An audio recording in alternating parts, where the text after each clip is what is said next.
Okay, so here we go. Second time filming this video as well.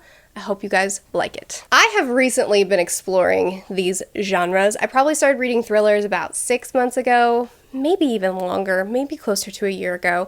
And I started reading horror like 3 months ago. So all of these books you've probably heard me talk about fairly recently, but this is my list of all the books, or a lot of the books that I really, really loved that are thriller, horror, suspense, in that area. So we are going to start with Pet Sematary. Don't show you my list. Pet Sematary by Stephen King. This is the first Stephen King novel that I finished and loved. Well, first novel that I finished and I loved it. Pet Sematary, to put simply, it is a young family that moved into a small town. This town happens to have a cemetery where the kids bury their pets after they die. And the pets come back, but they're not quite right. In and of itself, just the story itself is great. King is a really character-focused author, and he does a lot of character work and a lot of introspection, and his plot is very, very slow to develop. So if you hate that, you'll hate this book. It's a hit or miss for me, and man, was it a hit for this one. The story itself is great. The horror elements are subtle until the end. It's more suspense until the end, and then the horror comes out. So it'd be a good one for a newbie horror reader. But it's a great read. But King had a greater purpose for this book. He was exploring the raw emotion of grief, and he did it in levels. He started, this isn't a spoiler because it happens at the very beginning of the book, and you kind of already know about it. It starts with the cat dying, and you explore grief that way. Then it escalates, and it escalates, and it escalates. And he explores the different levels of grief, and he did it so well. He used horror as a tool to explore a deeper emotion. And it was so well done, and it helped me process my own emotions, which I certainly didn't expect going into a horror novel. But holy cow, this book is not only a great story, but it executes something in such a genius way, and I highly recommend it. Can you hear my kids singing outside? Probably not, because this mic is designed not to pick up the stuff going on around me, but my kid's singing outside and it's super cute. Next, I have a classic, and that classic is Frankenstein. Frankenstein is one of the first classics I ever read, and I do not recommend it for a starter because the language in it is not ideal for someone who isn't used to classic language. It was written in the 1800s. But anyway, if you've only ever seen Frankenstein movies, please read the book because you have no idea what this story is about. I went into this thinking I knew what this book was, but it is so different. I don't want to say too much, but this book has you questioning who the bad guy truly is, invokes a surprising amount of compassion, and offers you questions of, what would I have done in this situation? You know the base of the story, but if you haven't read it, you don't truly know the story. A lot of classic adaptations are very true. This one's not. You should read the book. Next, I have a thriller, Dark Matter. So this is a pretty hyped book, so I'll keep it kind of brief. Also, it's a thriller, so you don't want to know too much. But this kicks off with a guy who wakes up in his house, but it's not his house. It's completely redecorated. His voicemail is wrong. His family isn't there. Also, he's beat up, so he goes to the ER, and he doesn't work where he's supposed to, and his family doesn't exist, or so it seems. So that's all I'm going to say. That's how the novel kicks off, and I will say that the theme of the novel is interdimensional travel. So this book kind of started out slow for me. It was intriguing from the start, but it wasn't until about the 40% mark that I was so into it that I couldn't put it down. I have heard some complaints for the way this book ends, but I personally really enjoyed it from start to finish. And in general, I thought that, this book, I read it faster than I normally read books. I read a lot of books, but I'm not a fast reader, so it usually takes me, a week to get through a book. But I got through this one really fast. Next, let's talk about Poe. So Edgar Allan Poe is obviously an author, not a book, but I recommend his short stories. I've only read one collection of his short stories and I want to keep reading, but this is an author that I really want to explore more of his work because he is so good at building suspense. Even if I don't always love his climax, even if I don't always love the way his short stories end, he builds the atmosphere in such a way that has me on the edge of my seat, even when we're in a dark room with nothing else. He is so good at building fear in the reader. If you haven't read a Poe story, my favorite so far is The Black Cat. It does feature domestic violence, so I guess, know that going in, but if you can read that, The Black Cat, in my opinion, is a better executed version of The Telltale Heart. So good. Next, let's do a novelette. Cenote. So, I actually narrated this audiobook, so it's an hour long, I know that, which is why it's called a novelette. So it's really, really short, and it has a little bit of a rough start, but just give it a few minutes. It starts out with this couple that fall into a cenote. So a cenote is kind of like a cavern with water at the bottom, and sometimes there's an easy way out, sometimes there's not. This couple falls into a cenote, into the water. There's no way out, or there's not an easy way out, and they're not alone. This little bitty story was packed with suspense, and it's a horror, and the way it's an hour long. What do you say? It stuck with me for so long. I really enjoyed this one.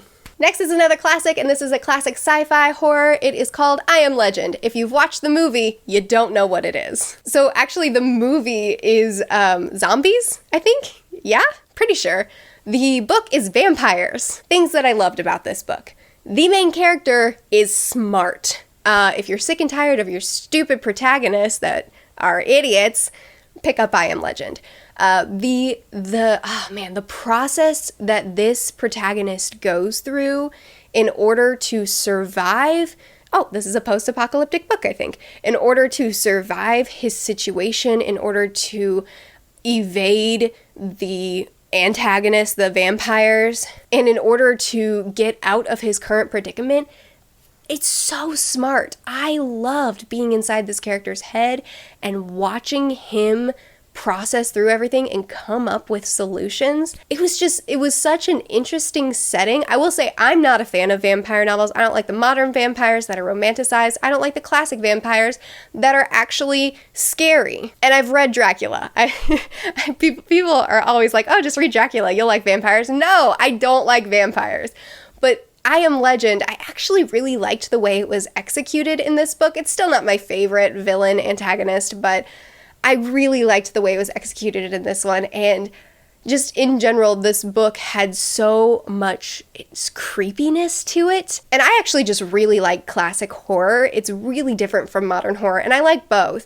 But if you like classic horror and you haven't picked up I Am Legend, I mean, you probably have. The Ocean at the End of the Lane. So I own this book, but I can't find it. But it's 70-something pages long, so really short. Gonna give you a really simple description.